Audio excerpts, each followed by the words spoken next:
इंतखाबी ताकत को बरकरार रखना बहुत मुश्किल हो जाएगा। और अब ये उनके हरीफ फैसला करेंगे, वो दबाव तो बढ़ाएंगे और खान साहब जो हैं उनके लिए मुश्किलात भी पैदा होंगी और वो अपनी मुश्किलात को लगता है कोई काम करना भी नहीं चाहते। उनका जो नैरेटिव है उसमें कोई तब्दीली बुनियादी आई नहीं है, वो अभी तक उलझे हुए हैं अगरचे मगरचे में। तो ऐसी सूरत में मेरा ख्याल है कि उनके लिए कोई अच्छी खबर नहीं होगी और उन पर दबाव बढ़ता चला जाएगा। अब कहाँ डेंट पड़ेगा, कब पड़ेगा, किस वक्त पड़ेगा, ये डिटेल जो है इसमें जाना तो आसान नहीं है, ये तो वक्त ही फैसला करेगा। अच्छा शामी साहब, सेंट्रल पंजाब की हद तक तो ये कहा जा रहा था कि ये तो 2 वे फाइट होगी, सेंट्रल पंजाब और नॉर्थ पंजाब, जिसमें पाकिस्तान तहरीक इंसाफ बा मुकाबला नून लीग होगी। अगर आप साउथ पंजाब में चले जाएंगे तो वहां पीपल्स पार्टी भी होगी।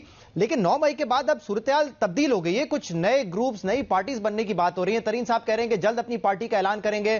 पीटीआई से जो लोग टूट के जा रहे हैं वो उनसे राब्ते में है। फिर पीटीआई के जो लोग छोड़ के जा रहे हैं वो अपना भी ग्रुप बनाने की बात कर रहे हैं। आज हाशिम डोगर साहब जो कि इंटीरियर मिनिस्टर थे पंजाब में, वो कह रहे हैं कि हम खुफिया मकामात पर मुलाकात कर रहे हैं और एक अपना ग्रुप बना सकते हैं। काफ लीग में दोबारा जान पड़ती नजर आ रही है।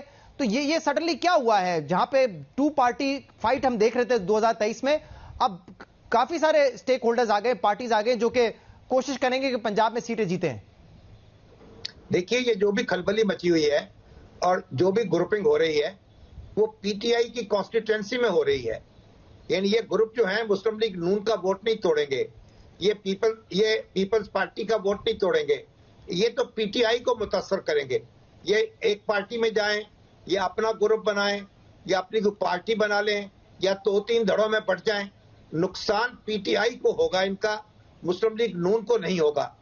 तो मुस्लिम लीग नून जो है उसको नफ्सियाती तौर पर तकवीयत भी हो सकती है इससे, और उसके कारकुनों में हौसला बढ़ भी सकता है कि जब हरीफ जो है वो टुकड़े टुकड़े हो रहा हो और कोई हिस्सों में बट रहा हो, तो ये एक उनके लिए अच्छी खबर भी हो सकती है और जो कारकुन हाथ पांव छोड़ चुका था उसमें तवानाई पैदा हो सकती है।